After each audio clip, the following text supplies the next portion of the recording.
tal, señoras, señores? Bienvenidos una semana más a este espacio de la entrevista aquí en Televigo. Contamos en esta ocasión con la presencia en el plató del presidente de la Cooperativa de Armadores de Vigo, don Javier Touza. ¿Qué tal? Muy buenas tardes. Hola, buenas tardes. Bueno, nada, hace escasos días que el Reino Unido abandonaba el club de la Unión Europea, ese Brexit, por delante ahora unas negociaciones bilaterales para ver cómo se mantienen esas relaciones, que tiene que ver mucho también con la economía y en lo que nos afecta a nosotros con la pesca. El Estado español, España, el Reino de España ya ha dicho que esa es una de las líneas rojas, entre otras, el tema de cómo quede la pesca, así que la pregunta es sencilla, ¿qué esperan de esas negociaciones? Bueno, difícil de responder, pregunta sí. Fácil, difícil respuesta. Pregunta de formulación fácil, de difícil contestación. Bueno, yo quisiera decir ante todo lo siguiente. Después de más de 3 años de que se produjo el referéndum en Reino Unido y se manifestó la voluntad mayoritaria de los británicos de salirse de la Unión Europea, ha habido un proceso muy largo, pero finalmente se ha cerrado este proceso y, por tanto, ya tenemos que partir del Reino Unido fuera de la Unión Europea. Nosotros, a lo largo de estos más de 3 años, y tal como nos han transmitido muchísimos centros de opinión, la pesca, y especialmente destacaría la pesca gallega y sobre todo la de Vigo, en la Cooperativa de Armadores, hemos tomado esta cuestión con gran trascendencia. Nosotros tenemos una flota que está muy internacionalizada, que trabaja en todos los principales canaderos a nivel mundial, tanto fresco como congelado, y por tanto hemos puesto encima de la mesa ante la opinión pública, ante las administraciones, en múltiples foros, intervenciones televisivas o periodísticas, nuestras preocupaciones respecto del posible impacto socioeconómico, porque no podemos olvidar el aspecto social, el impacto socioeconómico que podría tener la salida del Reino Unido de la Unión Europea. ¿Está cuantificado cuánto supone esta decisión de los británicos de abandonar la Unión Europea para nuestro sector? A mí, cuando me preguntan esta cuestión, y aunque muchas veces en los medios de comunicación o lees informes se dan cifras concretas, yo siempre digo lo mismo. Para mí lo que resulta más importante es tener en cuenta cuál puede ser el número de afectados.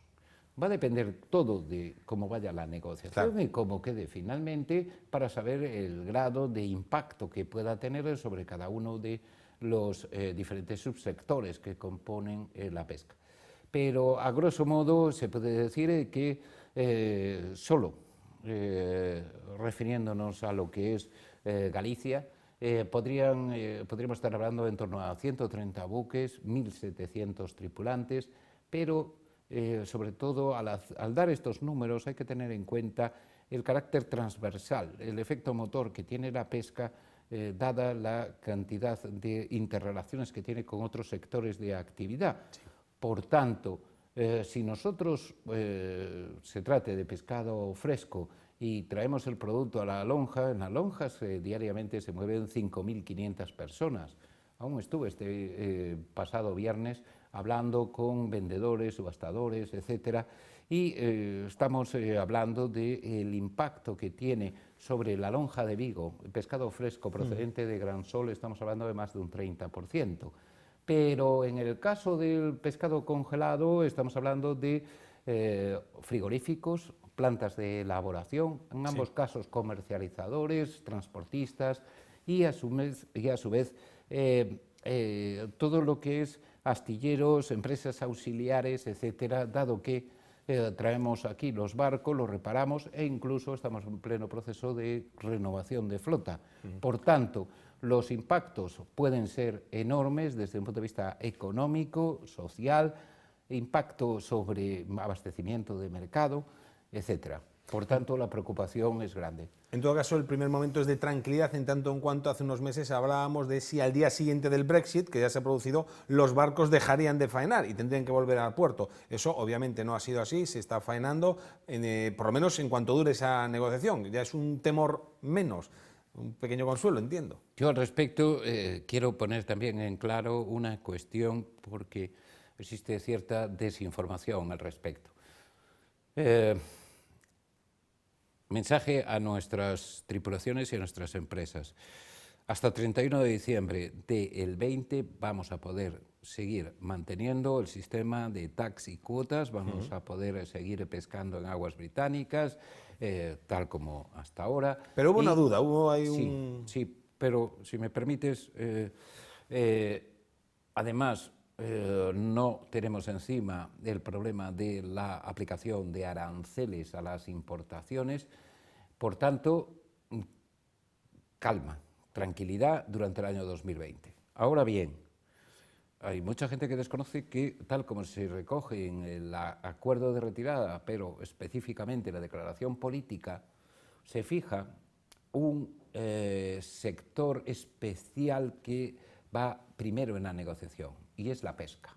Es decir, el periodo transitorio que acabamos de empezar ahora, el 1 de febrero, ahora el día 3, hay el borrador del mandato que la Comisión Europea le ha dado a Barnier para la negociación con el Reino Unido, que será ratificado el 25 de este mes por el Consejo y el día 3, es decir, dentro de un mes, el 3 de marzo, empezarán propiamente las negociaciones formales, pero hay un condicionante muy importante, y es que en el punto 176 de la Declaración Política se establece que, en todo caso, las partes pondrán sus mejores esfuerzos, es decir, se entiende que se va a conseguir, para conseguir un acuerdo pesquero, a fecha 1 de julio del 2020. Desde luego es un periodo muy exigente, es un plazo muy breve y en todo caso tiene esta prioridad.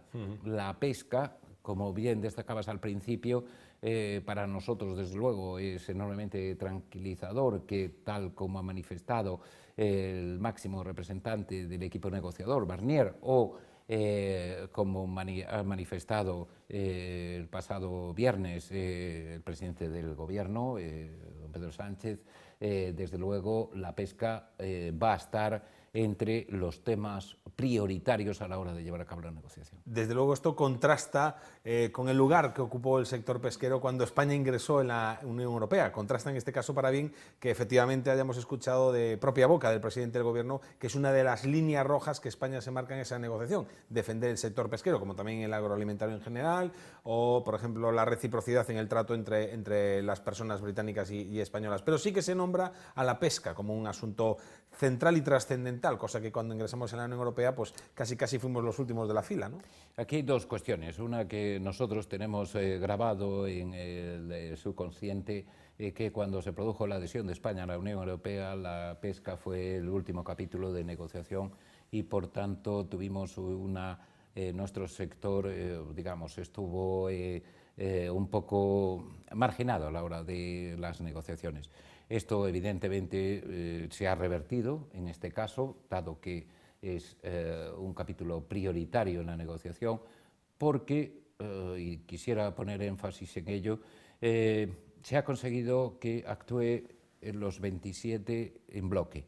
Es decir, creo que hasta ahora se ha demostrado una gran unidad por parte de los 27 países europeos en el mandato de negociación con el señor Barnier y, por tanto, eso nos ha dado mucha más fuerza. Cuando se produjo la adhesión de España, pues era un país que cuando se introdujo en la Unión Europea tuvimos que aceptar el acervo comunitario, dentro de lo cual estaba el principio, el criterio de estabilidad relativa, que fijaba los tax y cuotas. Por tanto, digamos, ingresamos al club comunitario un poco tarde y, por tanto, en unas condiciones quizá desventajosas. Ahora lo que queremos es estar en primera línea y, en segundo lugar, y es un motivo importante de reflexión, si lo analizamos fríamente, la pesca realmente, a efectos del PIB británico o a efectos de la generación de puestos de trabajo en Reino Unido, también tiene una relevancia escasa. Ahora bien, es una baza política de máximo nivel, porque toda la campaña del Brexit se ha basado en queremos recuperar el control de nuestra soberanía. Correcto. La soberanía también son las aguas. Estamos hablando de la nueva recuperación De los derechos pesqueros en aguas. de la zona económica exclusiva y los recursos naturales, o sea, la pesca, que va incluido en ese pacto. Esto, para decirlo en negro sobre blanco, acabará siendo una cuestión de dinero, de pagarle al Reino Unido un dinero para poder acceder a sus aguas, para poder tener derechos de cuota de pesca, ¿o cómo se solucionará? La verdad es que esa es la cuestión clave de incertidumbre. Aún hemos escuchado ayer mismo distintos planteamientos que ha hecho el señor Boris Johnson respecto de la negociación de este acuerdo comercial que tiene que dar sus frutos durante este año 2020, dado que ha prefijado fecha tope de negociación, 31 de diciembre. Va a ser muy complejo, pero por ejemplo habla de un acuerdo estilo Canadá. El acuerdo con Canadá se tardaron más de 7 años de negociación. Se habla de un acuerdo estilo australiano. Realmente esto ha llamado mucho la atención en Bruselas. No existe un acuerdo tipo australiano. Con Australia lo que existen es una serie de acuerdos específicos en sectores muy determinados, muy concretos. Pero en todo caso, si bajamos al escalón, como decía Barnier, al último escalón, es decir, a la zona donde hay menos puntos de conexión con la Unión Europea, estaríamos en el modelo canadiense. Pero lo veo desde luego bastante complejo, pero esos acuerdos, esa línea de negociación que se alcance, creo que va a determinar mucho la posibilidad de continuar pescando el acceso de la flota comunitaria a aguas británicas. La salida del Reino Unido, por un lado, implica esa negociación bilateral Unión Europea-Reino Unido para poder seguir pescando allí, pero por otro lado también entraña un cambio en las reglas del juego de las cuotas, en el reparto de las cuotas, puesto que es un país menos miembro de la Unión Europea y habrá que repartir esas cuotas que tenía la flota británica entre el resto de países. Esa es otra de las peleas, entre comillas, entiéndaseme, que tiene que luchar España, ¿no? Bien, al respecto, como decía antes, se establece que en el caso de la pesca tiene que, o se pondrán los mejores esfuerzos para conseguir un acuerdo antes del día 1 de julio. Y termina diciendo el párrafo, para así tener tiempo a efectos de fijación de los taxicuotas para el año siguiente. Como saben tus inteligentes espectadores, todos los años en diciembre en Bruselas, aprovechando la época navideña, pues hay hasta altas horas de la madrugada, hay una serie de reuniones cara de perro para la fijación de cuotas en cada una de las especies. Bueno, evidentemente eso hay que tenerlo con antelación cerrada, esa negociación, porque es muy importante que participe o no, o se integre o no en esa distribución las aguas británicas. Recordemos que hay países que están especialmente afectados porque hasta un 60 o un 70%, al menos de determinados sectores de su flota, dependen de aguas británicas. Impacta muchísimo el que pueda haber o no ese acceso y en qué condiciones. Hablaba de esas negociaciones a cara de perro en los días más o menos casi de Navidad, lo dábamos hace apenas un par de meses, esa resolución, ese reparto de cuotas que al principio, como en todas las negociaciones, se marcan una serie de límites, de bajada había algunas especies, al final eso se consiguió minimizar, subir alguna, otras siguen cerradas. Bueno, se hizo una valoración desde ARBI relativamente positiva, ¿no?, de las cuotas para este año, ¿no? Bueno, al menos hemos conseguido minimizar daños. Como siempre, nosotros entendemos que es importantísimo respetar la sostenibilidad medioambiental, la sostenibilidad de los recursos, por eso no solo aceptamos o respetamos plenamente los informes científicos, sino que colaboramos estrechamente con los científicos porque nosotros siempre tenemos una mentalidad de trabajo a largo plazo.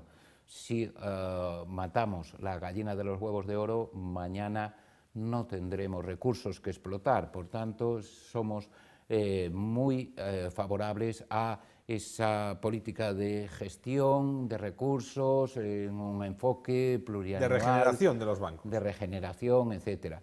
Al respecto, también quisiera decir que hemos hecho una gran labor porque en los 10 últimos años pasamos de tener solo en la Unión Europea de tener 5 stocks en rendimiento máximo sostenible a tener 59 stocks. Es decir, se ha multiplicado casi por 12 el número de stocks en rendimiento máximo sostenible, es decir, que pescamos lo que se puede. No hay ningún tipo de sobrepesca. Bueno, sobre todo aquellos caladeros donde tiene más presencia la flota española, el rendimiento máximo sostenible está alcanzado. Hay algunas regiones o determinadas especies que requieren aún una especial consideración, pero creo que hemos hecho bien los deberes desde un punto de vista medioambiental. En segundo lugar, desde el punto de vista social, que también lo ponemos encima de la mesa, porque, tal como recoge la política común de pesca, es muy importante velar también por esos intereses socioeconómicos de las zonas altamente dependientes de la pesca, como es Galicia. Solo un dato: el peso que tiene la pesca en Galicia es 25 veces superior a la media de la Unión Europea. Es decir, aquí lo que es la pesca y los diferentes subsectores vinculados con la pesca extractiva, comercialización, transformación, lo que es conserva, todo eso tiene acuicultura, por supuesto. Tiene una enorme también trascendencia y desde el punto de vista exportaciones e importaciones. Eso nos convierte en una potencia. Esa dependencia, digamos, económica viene a decir que tenemos una industria potente a nivel europeo en cuanto a pesca extractiva o de transformación, congelado, fresco, acuicultura. Efectivamente nos convierte en una potencia pesquera, obviamente. Yo creo que somos la gran potencia desde el punto de vista europeo, ¿no? Quisiera destacar solo un dato que a lo mejor también algunos desconocen. Nosotros encargamos un informe a una entidad absolutamente independiente, un grupo de trabajo dentro de la universidad, a efectos que nos hiciera una evaluación de qué pasaría si mañana desapareciera de Vigo. Cuando digo Vigo me refiero a su hinterland, su ámbito de influencia. Si desapareciera de Vigo la pesca extractiva, ¿qué impacto podría tener sobre la población? Las conclusiones son muy claras, muy contundentes, un largo estudio, pero de manera abreviada. Nosotros tenemos a bordo de los barcos que operan aquí en Vigo y que forman parte de la cooperativa de armadores del puerto de Vigo, 5.500 tripulantes. Esos 5.500 tripulantes generan en tierra, a su vez, 4,5 puestos de trabajo por cada tripulante en tierra. Por cada tripulante a bordo del buque. Sí. Es decir, en pocas palabras, población dependiente en Vigo, dependiente de la pesca, estamos hablando de 33.000 personas, más o menos.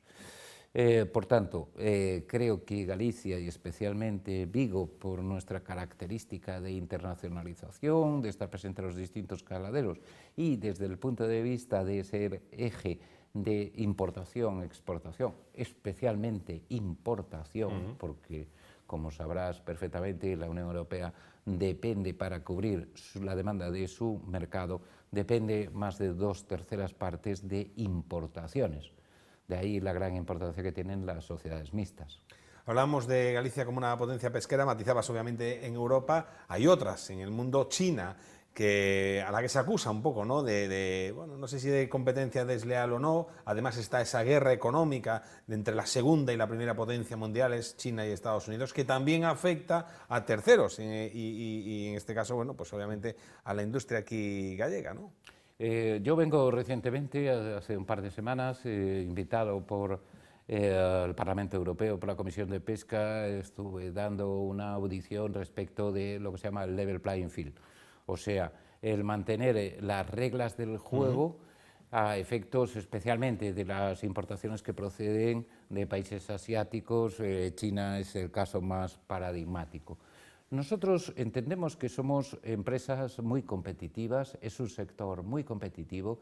Ahora bien, lo que le instamos a las autoridades comunitarias es que estamos abiertos a la libre competencia, pero siempre que sea una competencia equitativa, una competencia con unas reglas del juego similares. Y me estoy refiriendo a temas de estándares medioambientales, de lucha contra la pesca ilegal, de estándares sociales. No podemos permitir la entrada de producto que no respete unos mínimos estándares internacionales de protección de los trabajadores, estándares de seguridad.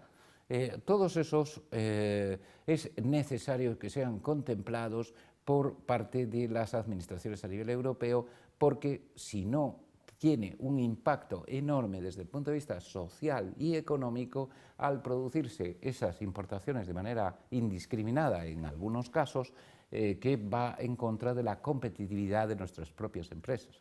Hablaba usted hace nada, un momentito, de 5.000 más o menos, 5.500 tripulantes a bordo de los barcos. La pregunta es si hay unas nuevas generaciones que se quieran subir a bordo. Muchas se ha hablado de que falta relevo generacional, incluso se está trabajando en la incorporación de la mujer para, uno, trabajar en igualdad, que ella, la que quiera, también bueno, pues se suba a bordo de un barco y vaya a pescar, y dos, también porque hace falta mano de obra, venga de donde venga, evidentemente.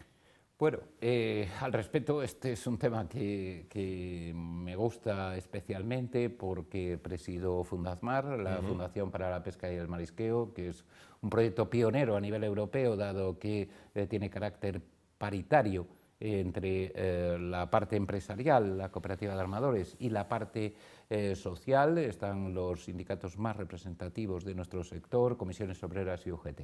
Llevamos tiempo trabajando en lo que es la mejora de la seguridad, condiciones de habitabilidad a bordo de los buques, pero tenemos el grave problema de la falta de relevo generacional. ¿Cómo estamos actuando? Básicamente, estamos trabajando con las escuelas náutico-pesqueras a efectos de hacer una labor de jornadas abiertas, es decir, llevar a nuestros capitanes en activo, llevar a nuestros jefes de máquina, etcétera, para que a los alumnos de las escuelas náutico-pesqueras, de donde saldrán los futuros profesionales titulados, pueda transmitirle su testimonio. Creemos que a lo largo de estos años se ha producido una mejora impresionante de las condiciones a bordo y también de las condiciones laborales, condiciones económicas y a su vez de la mejora en cuanto a tener un acceso a las comunicaciones para facilitar la conciliación con la vida familiar.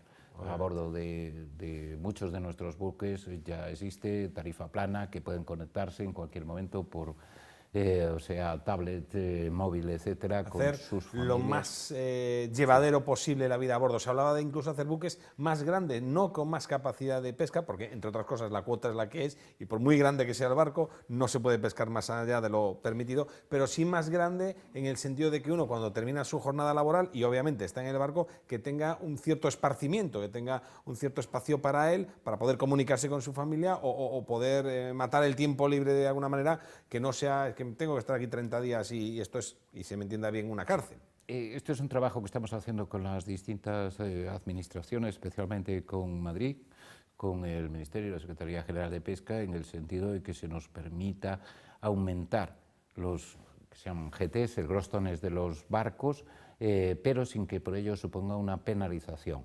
Es decir, entendemos que no es lo mismo aumentar volumen para poder pescar más o tener más bodega o más parque de elaboración. Otra cosa es que tengas más volumen, pero para mejorar eso, las condiciones a bordo de los buques, sobre todo teniendo en cuenta que se ha aprobado ya hace unos años la Convención 188 de la Organización Internacional del Trabajo, que aunque España no la ha suscrito, nosotros voluntariamente, nuestras asociaciones integradas en ARBI, sí lo estamos aplicando y por tanto entre otras cuestiones, exige tener un número de tripulantes mucho mayor del que teníamos ahora, porque es necesario llevar a cabo relevos, dado que se establecen unos horarios máximos de trabajo, tiempo de descanso, etc. Y si me permites muy brevemente, Sí, te diré te diré lo de las mujeres. Las mujeres yo creo que es el gran reto que tenemos de cara a esta década, la incorporación de la mujer en puestos de responsabilidad. Ya los tenemos en distintos ámbitos de la pesca, pero incorporarla como titulados a bordo de nuestros buques. Para mí es un motivo de enorme satisfacción, por ejemplo, ver en la portada de Penguin News, el periódico de Malvinas, primera oficial en la flota pesquera malvina, una chica de Corme, primera oficial. Estoy hablando de barcos de 4.000 caballos, barcos de gran altura, larga distancia, etc. Ahora mismo tenemos dos capitanas que han estado también, o dos oficialas que han estado, primer oficial, que han estado trabajando, unas en la zona de Malvinas, otras en la zona de NAFO, etc. Y que ahora mismo están en tierra apoyadas por la empresa, formándose para obtener los títulos de capitán. Bueno, creo que es el gran reto que tenemos y es imprescindible mejorar lo que es la incorporación de la mujer al sector extractivo. Para un futuro de la pesca que tiene mucha historia y un presente laborioso para labrarse un futuro que siga siendo de mucho éxito y próspero, obviamente, porque nos afecta a todos y en especial en esta ciudad. Javier Touza, presidente de ARVI, de la Cooperativa de Armadores del Puerto de Vigo, muchísimas gracias por su presencia aquí en el plató de Televigo, en este espacio de entrevista, y a ustedes también muchísimas gracias por su presencia al otro lado del televisor. Les esperamos como siempre la próxima semana con un nuevo invitado o invitada. Hasta entonces, ya lo saben, sean felices.